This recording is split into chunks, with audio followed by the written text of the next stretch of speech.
Welcome to episode 68 of Amari Purple Talk, a podcast where I share my thoughts on the Prince musical singularity.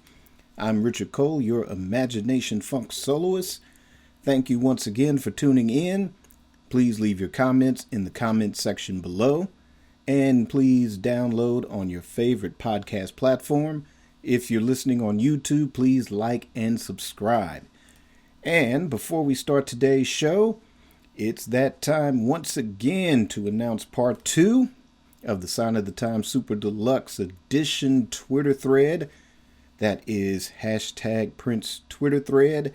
And that has been running from November 30th. And it's going to roll all the way into February 18th of 2021. And this time, the various Twitter threads will be focusing on the vault tracks of the Sign of the Times Super Deluxe Edition.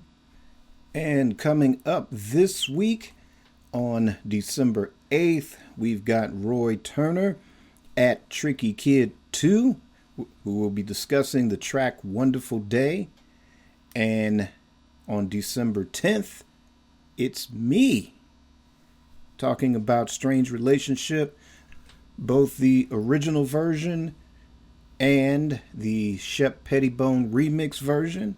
So check that out, December 10th. And that will be my Twitter thread at RichardCole_now. So be sure to check it out. Check all the previous threads. Check out the threads on the original album, plus some of the previous threads as well. This is sort of the third or fourth time around for this, and always thankful to Edgar Cruz and DJ UMB for asking me to participate. And a good time is going to be guaranteed by all. So again, check it out. And with that out of the way, go. Last week was part 2 of a special look at Prince's worldview on freedom, ownership, and funk. I discussed his eventual ownership of his Warner Brothers master recordings and how that journey can be inspirational in our own lives. Today, we will help Prince find a word for funk. And though it has been said by Prince and many other pioneers of the funk, if you can define it, it ain't funky. But in relationship to his book, The Beautiful Ones, where during the kind of discussion process or brainstorming process on what type of biography that book was supposed to be, Prince and Dan Piepenbring discussed actually what an alternative word for funk would be. And the origin of that was because during that discussion, Michael Jackson came up, and how the word magic came up. And Prince said, well, that's Michael Jackson's word. So I guess to come up with a word for Prince, it was funk. But I think Prince wanted to find a better word, kind of have his own, maybe not necessarily catchphrase, but sort of a defining mission statement for what this biography was supposed to be. And since he never got around to really getting to that definition or finding that alternative word, I myself think or feel that it's really not necessarily a word, but I think it's more more of a feeling, I think. It's kind of like, I don't know, to use a Star Wars analogy, I think the funk in terms of musicianship or how it makes you feel and everything in between, it's like the Force. I think it's that thing that surrounds us, it penetrates us, it binds the galaxy together. And I think for us Funketeers, I think it's that thing that just makes you move uncontrollably. I think it's that sort of thing. It's that not necessarily in what you play, but in Prince's reoccurring definition, it's the space in between the notes. And I think as far as trying to get that point across in The Beautiful Ones, had he been in a position to complete it, I think that feeling musically is what we're supposed to feel, whenever we reach a point of excellence or a point of perfection, or perfecting, whatever our life's journey is supposed to entail. Whether it's that one thing you can do and do well and that makes a difference, whether it's the difference you make with a person or people. I don't know. We'll get to it probably by the end of this episode, but why don't we just start off by really talking about just what funk is? And to do that, we're going to start with the originator of the funk, the godfather of soul, the hardest working man in show business, James Brown. And of course, the influence on Prince is obvious. Some of the stage moves, the splits, some of the funkier material like Housequake, let's see, Pretty Man, the list goes on, and it encompasses the majority of his career. I think, you take James Brown out of the equation, there's a good 25 to 50% of Prince's musicality that's just out the pool right there. And not only as a musical influence, I mean, James Brown started setting the standards for black entertainment, and kind of one of the first, maybe Ray Charles was the first to say, hey, I want to own my own master recordings. Later on, you had Curtis Mayfield do the same thing. But with James Brown, where now you see kind of the Jay-Z's and the P. Diddy's and, any rapper that's kind of branching out into owning other things beyond music. James Brown was the template. He was the first to do that. And he was able to do that at the peak of his fame and popularity, owning restaurants, owning radio stations. There's a clip, depending on which documentary on James Brown you can find, there's a clip of him giving a press conference, and he's talking about how, he started off as a kid, shining shoes, making 5 cents, barely getting to making 10 cents per shine. And one of the places was in front of a radio station, which was a white-owned radio station. Once he became famous, made a lot of money, he ended up buying that radio station. And in his own words, that's black power. That's it in a nutshell. To be able to own, to be able to create opportunities for other people. Yeah, I'm sure that was a definite influence on Prince as well, as the funk. Also, too, if you've seen the film Get On Up with the late, great Chadwick Boseman channeling the late, great James Brown,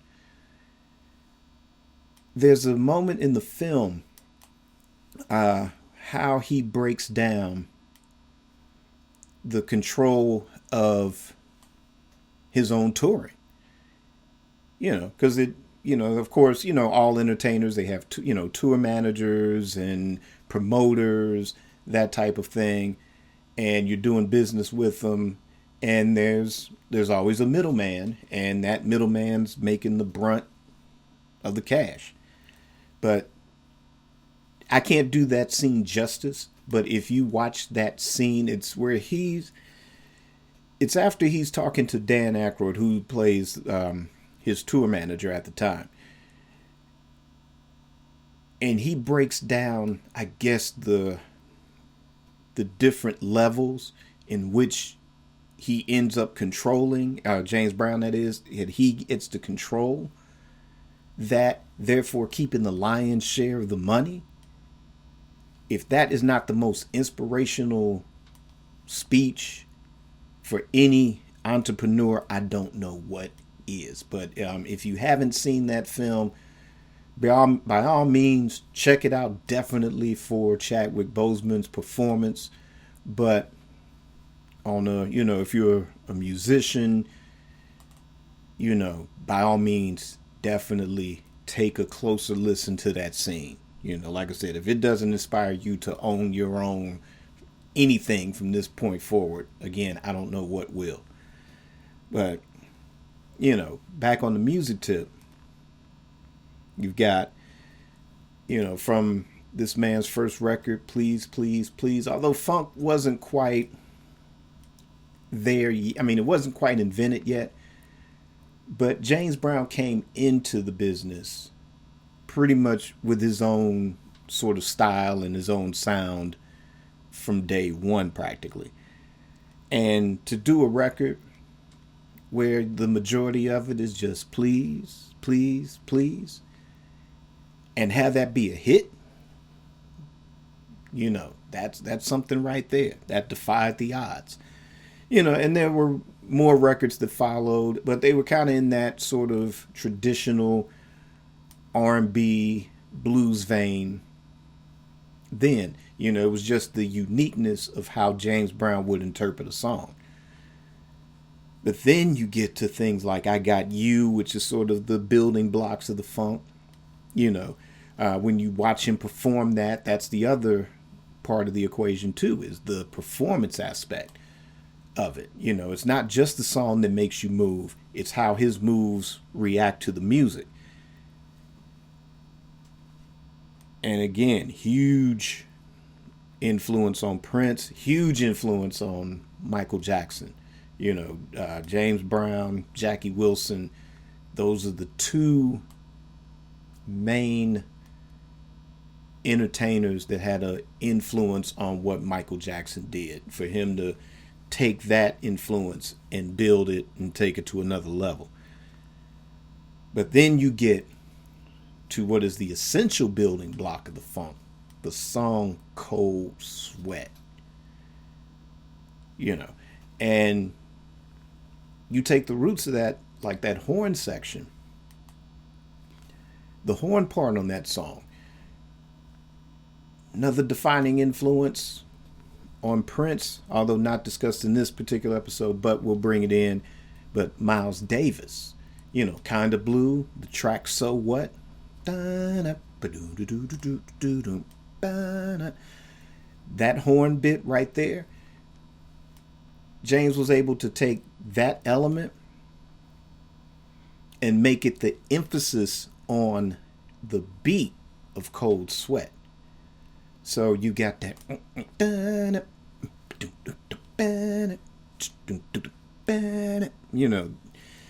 man, that is just, just pure genius, And, he had some heavy musicians with him, Clyde Stubblefield on drums, or Jabo Starks on drums, Fred Thomas on bass, Jimmy Nolan, one of the greatest rhythm guitar players on the planet, period. Nile Rodgers, close second. But that's a different band, different discussion, another day. You had Fred Wesley on trombone, Maceo, of course. Again, these dynamics, huge influence on Prince. We'll get to that in a minute. I could just go on and on, but serious, deep jazz / blues musicians, can play, outplay anybody. And the stuff that James was coming up with, if you utilize traditional music theory or traditional playing or classical application, none of this stuff in the eyes of those disciplines are supposed to work. But in the words of James Brown, it's God's ears. How you going to argue with God's ears? So to take things like Cold Sweat or, I Got the Feeling, Get on the Good Foot, things again that traditional music structures would tell you doesn't work. When you kind of get those sort of snotty type, music types, oh, that doesn't work. That's not, music is not jazz, whatever. No, this makes you move. You move. Point blank. There's the end of discussion right there. You got a stadium of so many thousands of people and they all moving. Something is working. 50,000 fans can't be wrong. You also have the cultural influence of James Brown as well. Say it loud, I'm black and I'm proud.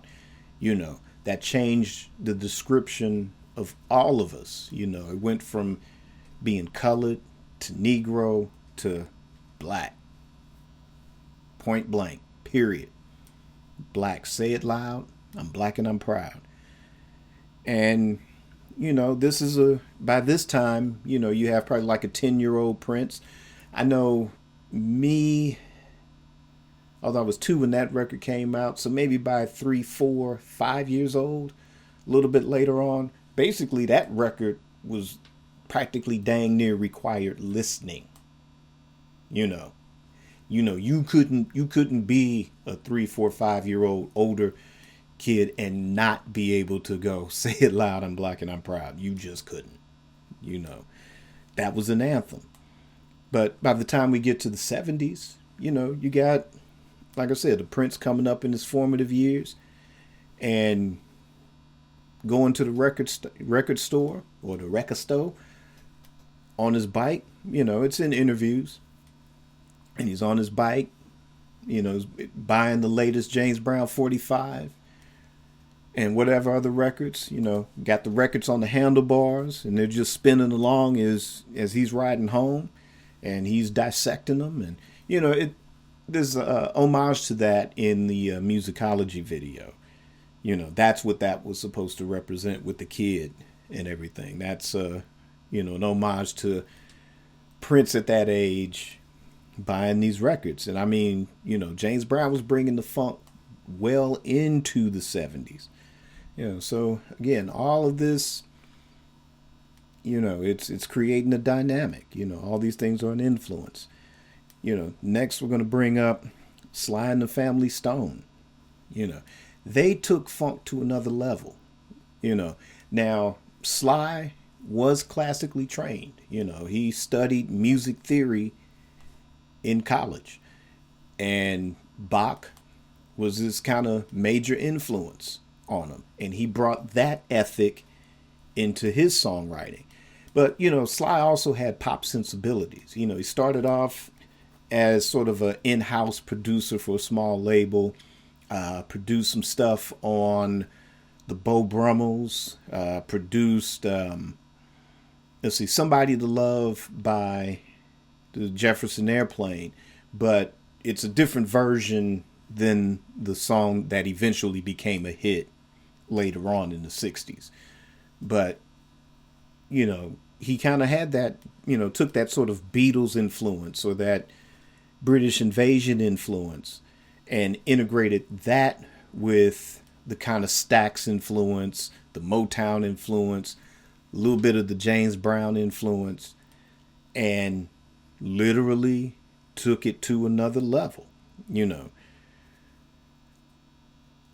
Sly, I think, had, if the sort of, the cocaine really hadn't eaten away at him, I think that he would be on a level to where we kind of had Prince now, just where it just would have gone in so many other directions. Every other record would have been different, challenging in a way. And what's amazing is that, even though, like I said, the drugs kind of, halted a certain momentum, the man's still funky. That dude has got stuff, in his own vault per se, that is, it's funky. It still works. It's still sly. It's good sly music. And hopefully it can all come out one day. We can all check it out again one day.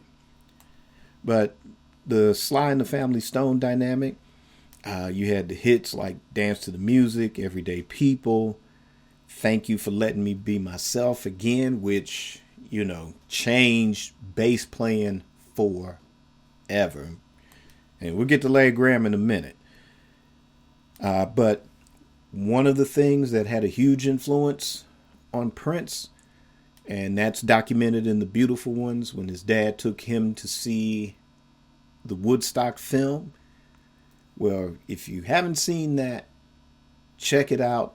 Sly and the Family Stone definitely steal the show. Everybody talks about Jimi Hendrix and the Star Spangled Banner, and yeah, that is important, and Jimmy did put on a pretty good show. But truth be told, it was Sly that stole that night. And also, too, at the Fillmore, Sly and the Family Stone mopped up the floor with Jimi Hendrix, too, at that concert. So much so that, number one, Jimmy asked Larry to be part of the experience at one point. And it probably also led to the creation of a band of gypsies, too. And the funk that's on that, and kind of maybe some of the funkier directions that Hendrix was going to go into shortly before he transitioned. But yeah, like I said, by all means, check out the Woodstock film.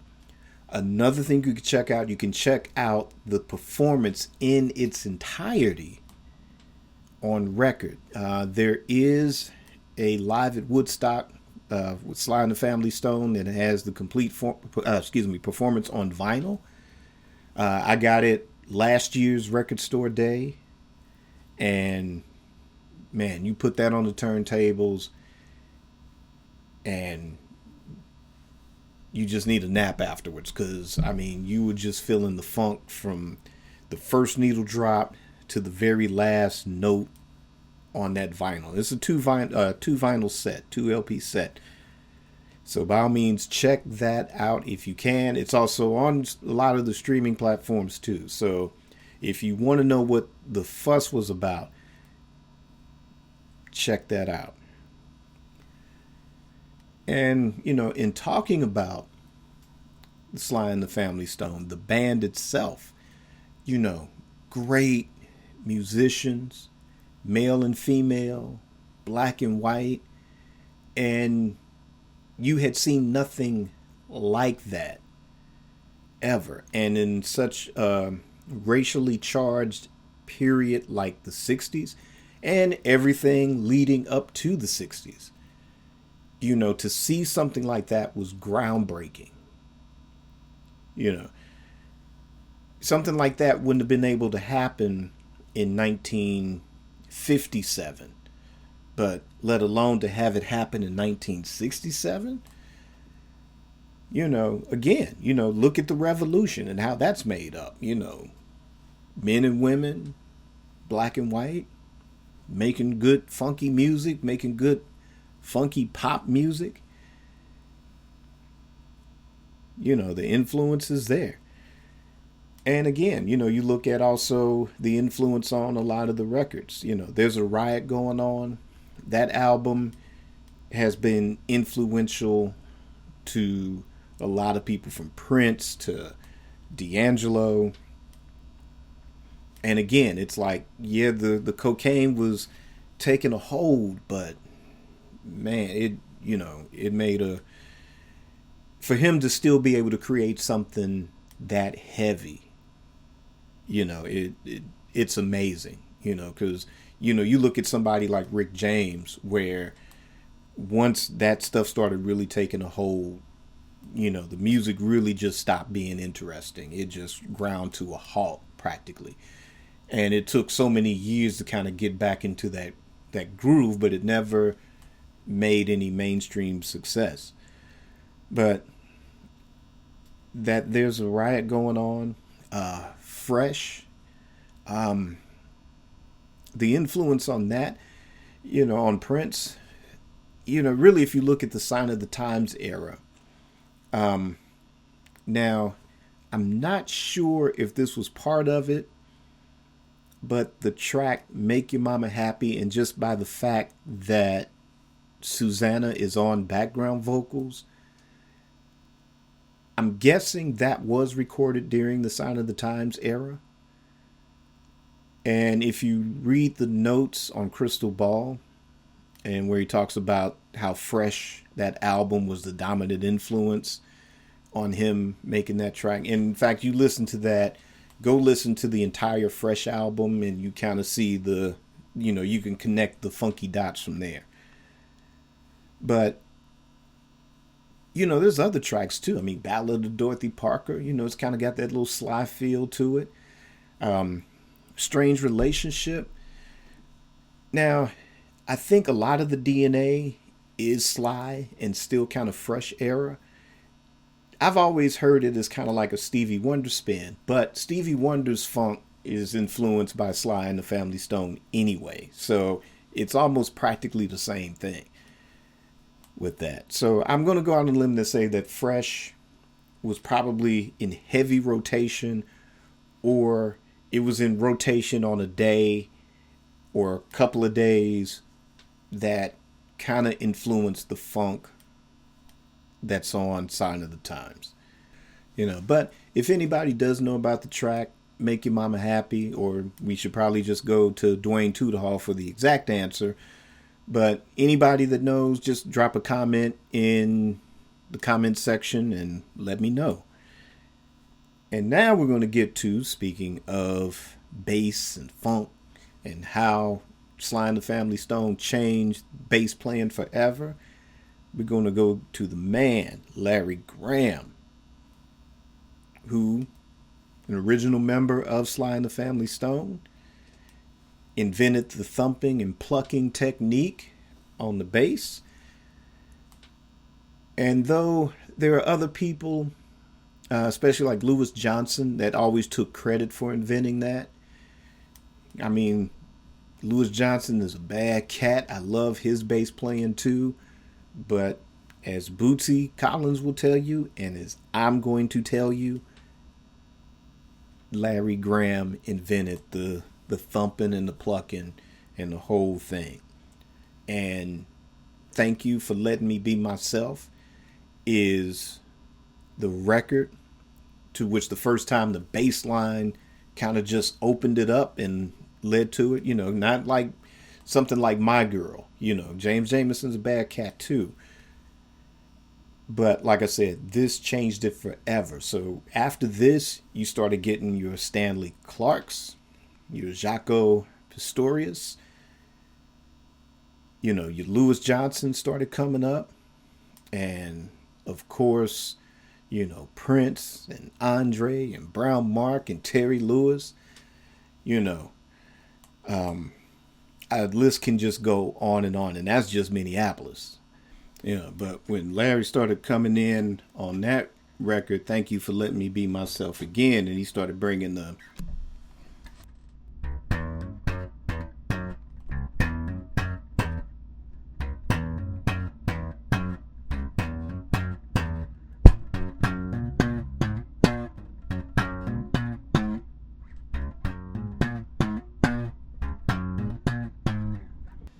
and that was just the beginning of with Sly and the Family Stone. You talk about his solo career, and probably the thing that, in Prince's own words, was that the most influential. Yeah, Sly was a big influence, but according to him, it was a little bit early on. So if you can imagine Sly's real peak period, where, Prince would have been 10, 11, 12, around that time. So by the time, say, Graham or his band, Grand Central, started when he was in high school, then the whole, Graham Central Station, the whole Larry Graham solo era had kicked off by then, and that would have been the dominating influence. Like in the live performance, he said when not him and Andre were tripping on the phone, and Andre hipped him to the king of thumping bass. Larry Graham, hallowed be thy name. You know, those are some pretty funky records. I mean, just what he did in Slide with the thumping and plucking was funky enough. By the time There's a Riot Going On had been released, Larry had already jumped ship, and his last performance was the very last track, Thank You for Talking to Me, Africa, which is a slower version of Thank You for Letting Me Be Myself Again, but no less funky. So when you get to the GCS period, I mean, Hair, you had that. What else is there? There's his cover of Al Green's, Ain't No Fun to Me. That first album is really great album. I know there's some Larry Graham detractors that are out there and, say, you're only here for Prince or whatever. But what I'm saying, without these people that I'm mentioning, there'd be a whole different dynamic. I don't think Prince would have been a different sort of musician had it not been for these influences here. And, just get off the negative tip. It's all about the music. So just check it out. The first album. Then there's the second album, Release Yourself. Now, I'm not sure or quite sure when Larry Graham converted to Jehovah's Witness, but I'm assuming it's right around this particular period. But Release Yourself is a spiritually funky album. And, probably the bar that Prince wanted to reach with, say, Lovesexy. Or even the Rainbow Children, although that's a whole different piece of art altogether. But Release Yourself, I mean, the title track itself, it's got that heavy gospel church vibe to it, but it's driven by, again, just that funk bass.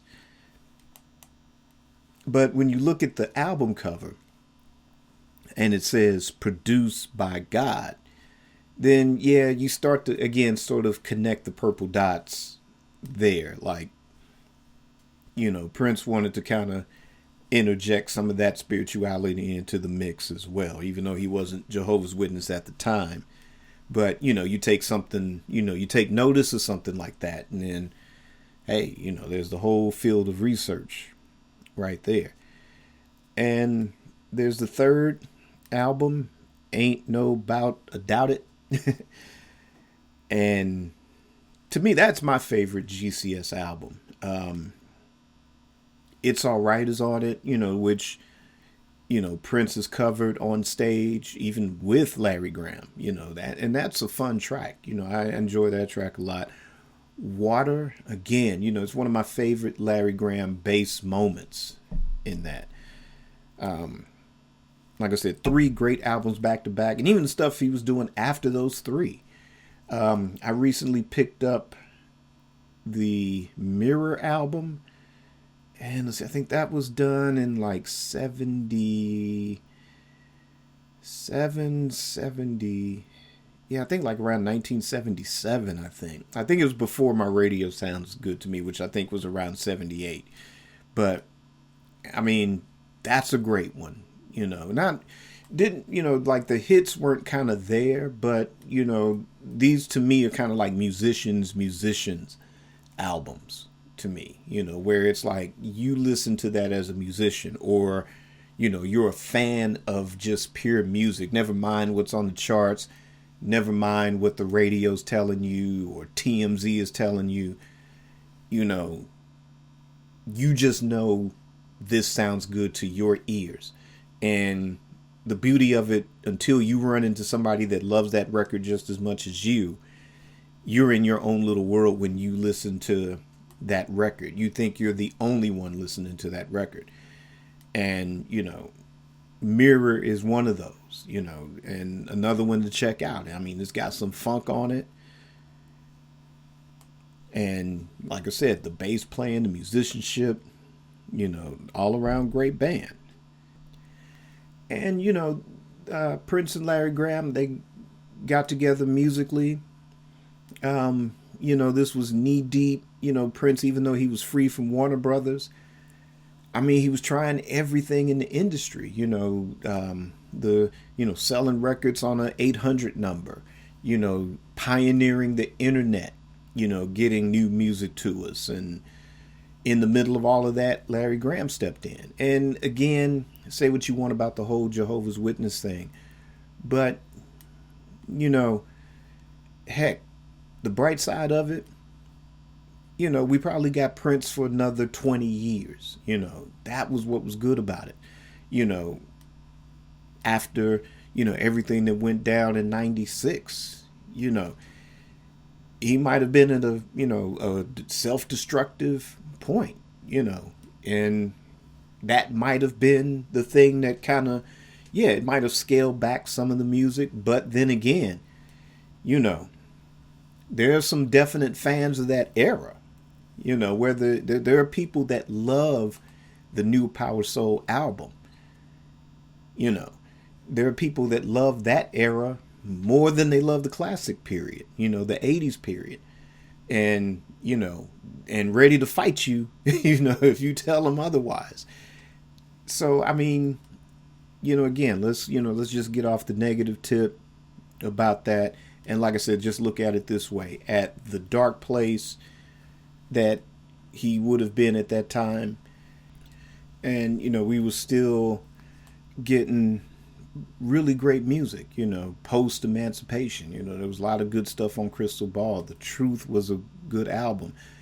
You can kind of tell there was a bit of a transition, because after that, all we got was New Power Soul. I think we would have had there should have been a stronger album to me. And again, like I said, I know there's fans of that album, but, something that was on the level of an Emancipation, on the level of Truth, on the level of Rainbow Children, just a thought out album. It would have been we would have gotten, I don't know, like I said, I think he would have self-destructed in one respect, or in one alternate reality. And having the influence of Larry Graham made a huge difference to stay in the light for a little while, regardless of what anybody's opinion or religious views may be, or spiritual views may be. Like I said, we were able to get a Rainbow Children. We were able to get things like Expectation and News and Musicology, 3121, Planet Earth, 2010, Artificial Age, and so on. We got to enjoy that. So that's one thing to be grateful for on that influence. But regardless of any way you cut it, it was definitely a spiritual influence that was there, and definitely a funky spiritual influence. And we're kind of going to wrap this up with the man, George Clinton. That's right. The P-Funk. The bomb. And again, to use Prince's own words, George Clinton should be getting government grants for being as funky as he is. Because he was able to take really the Sly and the Family Stone dynamic, the Jimi Hendrix dynamic, and the Beatles Sgt. Pepper dynamic. And that was the genesis of Funkadelic. Where before, the parliaments were, no different than anybody else that was a 5-man group in the 60s. And they were on Motown. But, you look at the history of Motown, you look at like, just all the artists, not necessarily your Temptations, but on that level, you had your Temptations, you had your Four Tops that were, kicking out hit after hit after hit. There were so many other, male groups, there were female groups, solo artists, that were trying to jockey for a position to get hits like that a lot of people got lost in the shuffle. I mean, you took a group like the Spinners, and they, when they started on Motown, they had, flop after flop after flop. And then they had It's a Shame. And even after that, they were still lost in the shuffle. You have a band like the Originals,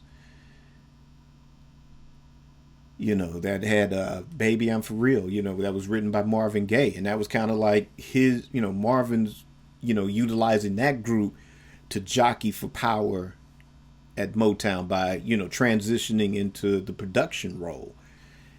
And again, they had that one little quick R&B hit and got lost in the shuffle. Same thing with the Parliaments. They got lost in that shuffle.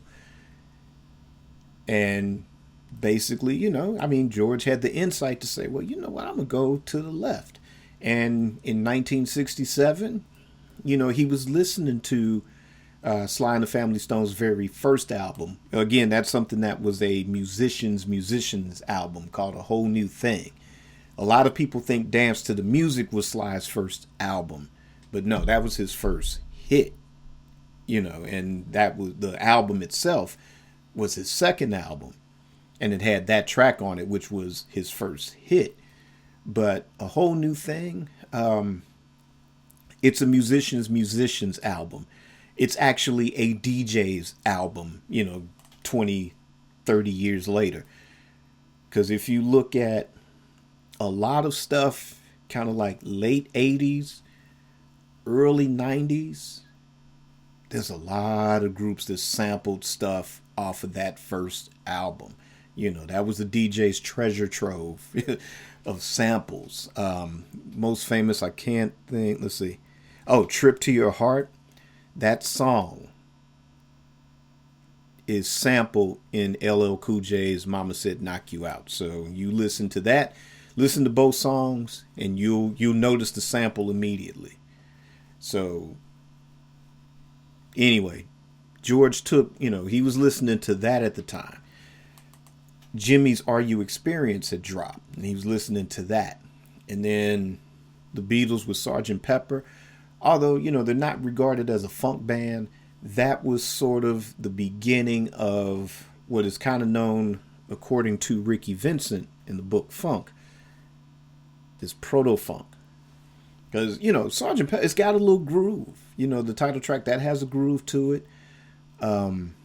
Lovely Rita has a groove to it. You can't quite call it funk, but it's something there that just makes you groove, because it's not really rock either, I remember like one band that I kind of had, we had just kind of had this big meeting, because just had everybody together at the house. And this is about, not long after, much later, like going into early 86, maybe late 85, early 86. And, it picked out a couple of people like, okay, cool, you're great on guitar, you can play whatever. And just had them at the house and just talking about music and directions and that type of thing. And, I was playing them Princes Around the World in a Day and was comparing it to the tracks on Sgt. Pepper, just to say, hey, there's not necessarily anything new under the sun, but what you can do to make it your own that matters. And, Sgt. Pepper was the one that got everybody into albums, because it wasn't just the thing of here's a couple of hit songs and some filler. This is where beginning to end, no matter where you drop the needle, whether it had a concept or not, is irrelevant. It's the fact that every song was treated as something special, not necessarily a single or a hit, but it was treated as something special and meant to be listened to and enjoyed in its entirety as a piece of art. Because where before, albums were sort of a luxury, singles were the things that were sort of bought by the kids, or the mainstream. Like, oh, this is the hit record, you go buy the 45, and that's it. Some things, like certain Frank Sinatra albums, Miles Davis albums, other jazz albums or big band albums, yeah, you would listen to those in their entirety. But when it came to pop music, when it came to rock and roll, when it came to R&B, it was always a very singles driven market. And again, the album, regardless of what the genre was, it was a luxury, that was sort of, yes, and, I have this great stereo system, hi-fi, and I've got this album, and you put on the album, and, you drink your cocktails, and, and have your conversations, and blah, blah, blah, and discuss whatever. But, the Beatles changed that with Sgt. Pepper.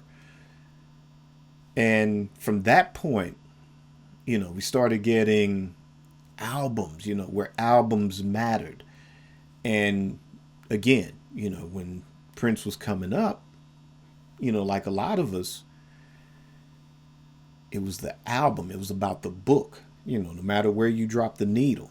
So then things like what the Beatles were doing, Led Zeppelin, Curtis Mayfield, Marvin Gaye, Stevie Wonder, those were the things that started to take hold. It wasn't just about the hit single. It's like, no, I got to have that album, because you knew you were going to just sit back and you were going to do nothing for the next whatever, however the length was, half hour, 45 minutes.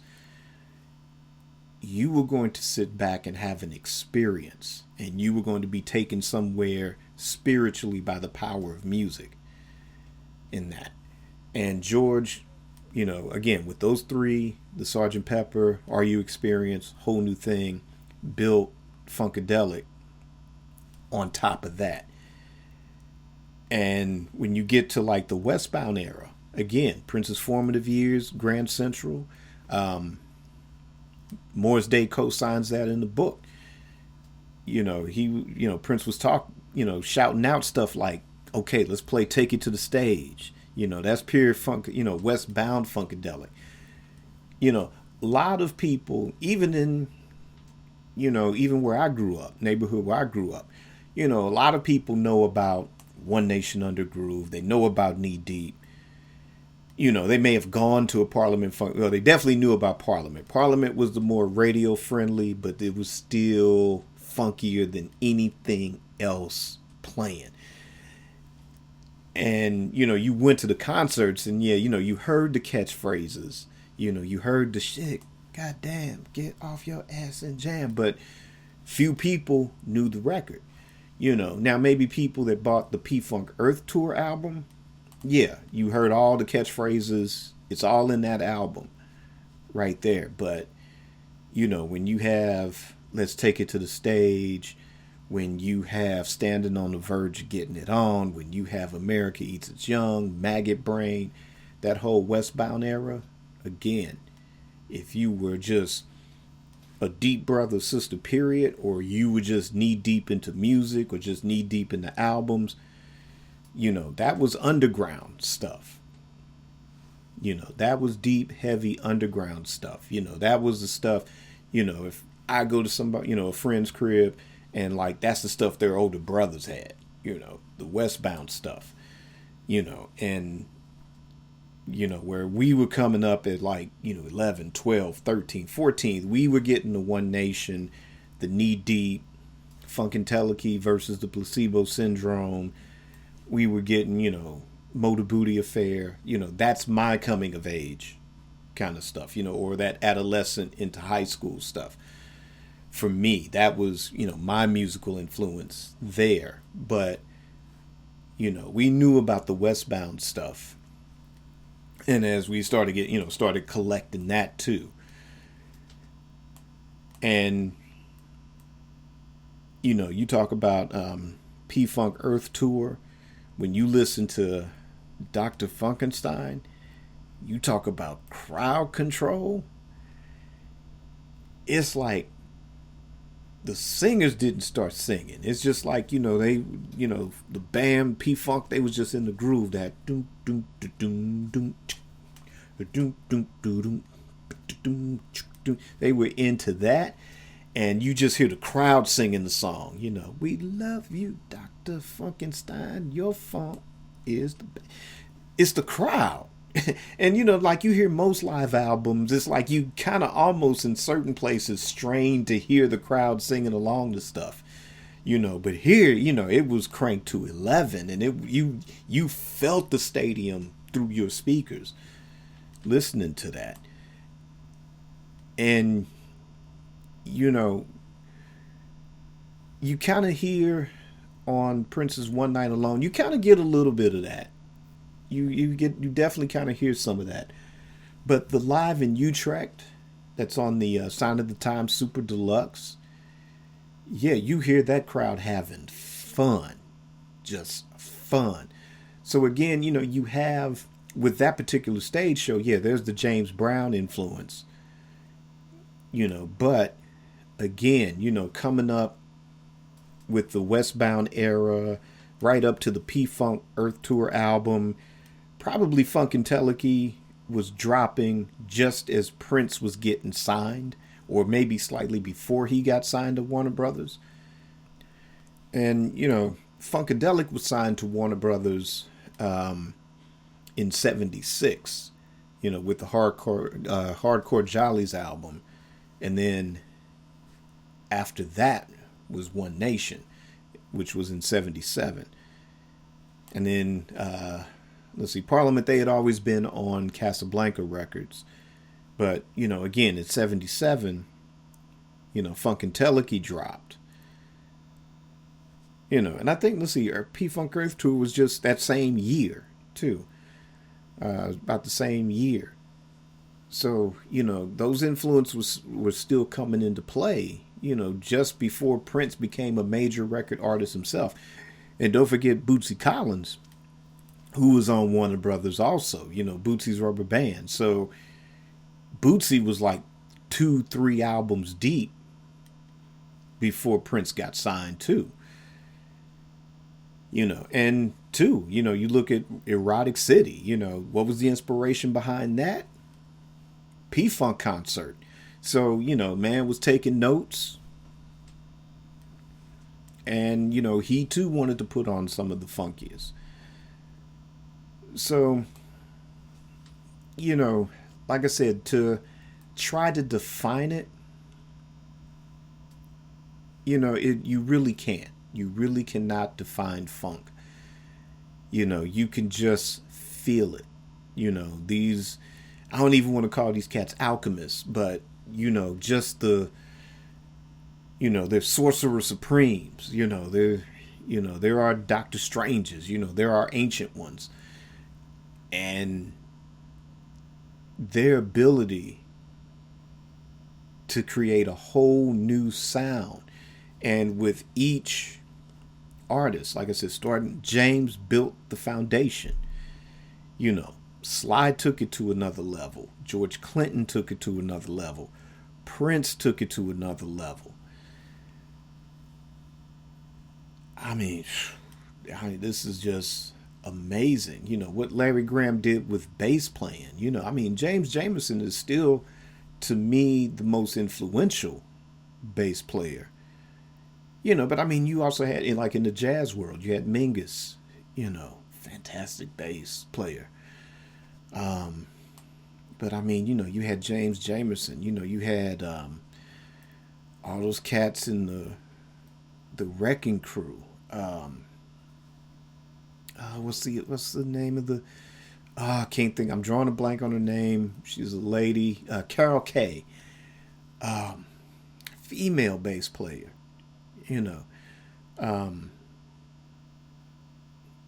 there's a documentary. You can probably find it on any one of the social media or social or not excuse me streaming platforms.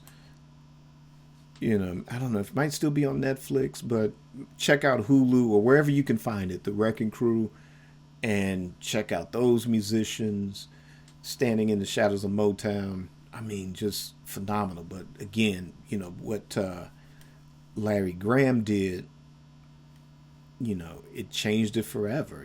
It created your Victor Wootens, and you know, you listen to cats like St. Paul, you listen to Andre Simone, again, Brown Mark, Rhonda Smith, it just goes on and on and on. And Larry Graham was that, he altered the DNA of bass playing, really. But I think when you look at what they were all able to do was to, within themselves, create this level of excellence or this level of perfection musically, then that influence on us is to take whatever we do and build it to that level of excellence. Where, we're no longer working for profit or for greed or even survival. If we can eliminate, poverty and greed, change the system of economics to where, there's nobody that's hungry, there's nobody that's doing without, and we can just work to our perfection, Yeah, and I'm getting this, it's a very Star Trek 23rd century way of thinking. But, if we can just eliminate those things, eliminate racism, and we can just all work to the perfection of ourselves, just to better ourselves, not on some dominant superiority ego trip.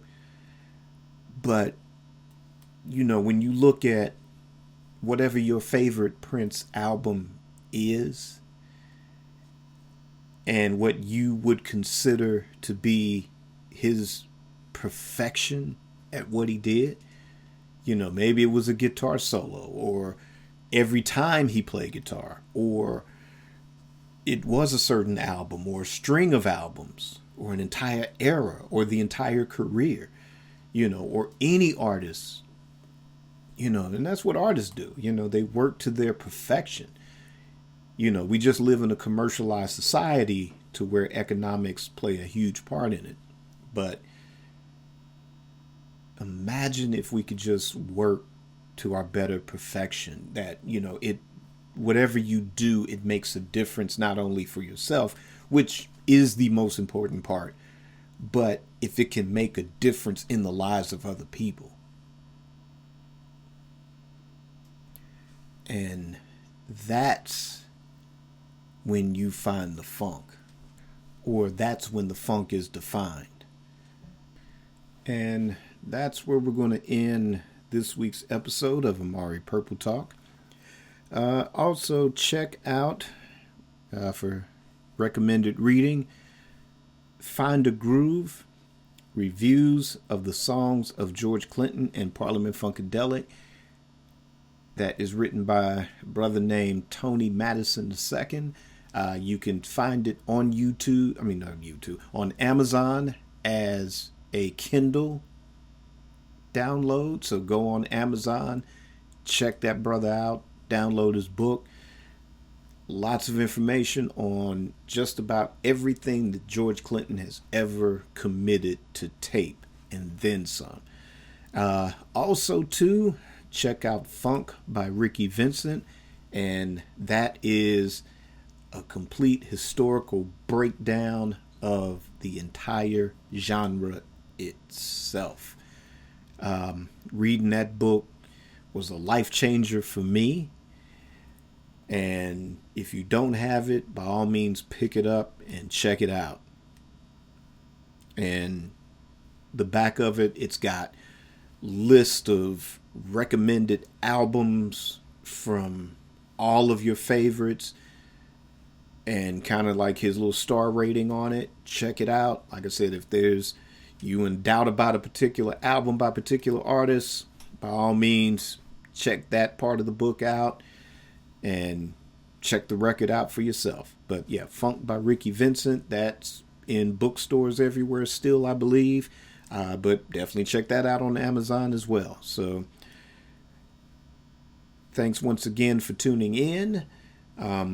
Check me out, AmariCommunications.com. Check out some merchandise. Support a book, support a project, support a t-shirt. All that money goes into help keep this show going. And it's also going to finance some projects in the future that's coming up. Also, don't forget my Prince Twitter thread contribution on the 10th. That will drop sometime probably before noon on that Thursday. Also, follow me on social media, on Twitter at RichardCole_now, and on Instagram at RichardCole_Amari. Both of those links are in the show notes.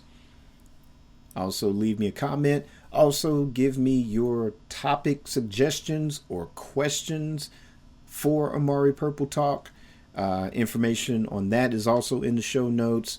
Please use the hashtag Amari Purple Talk. That way I know you're not just some, spam email or something like that or something crazy, because I get a lot of that crazy stuff and I just delete it. So hashtag Amari Purple Talk. That way I'll get to look at your question and utilize that in a future episode. So until next week, be safe. Prayers to the way too many souls that have lost their lives this year due to the ongoing pandemic, as well as the way too many souls that have lost their lives through senseless violence in all of its forms, but most of it by racism. Let's be safe. Let's try to find a way to be peaceful. Let's leave this planet a little bit better than how we found it. And of course, as always, keep it purple and on the one.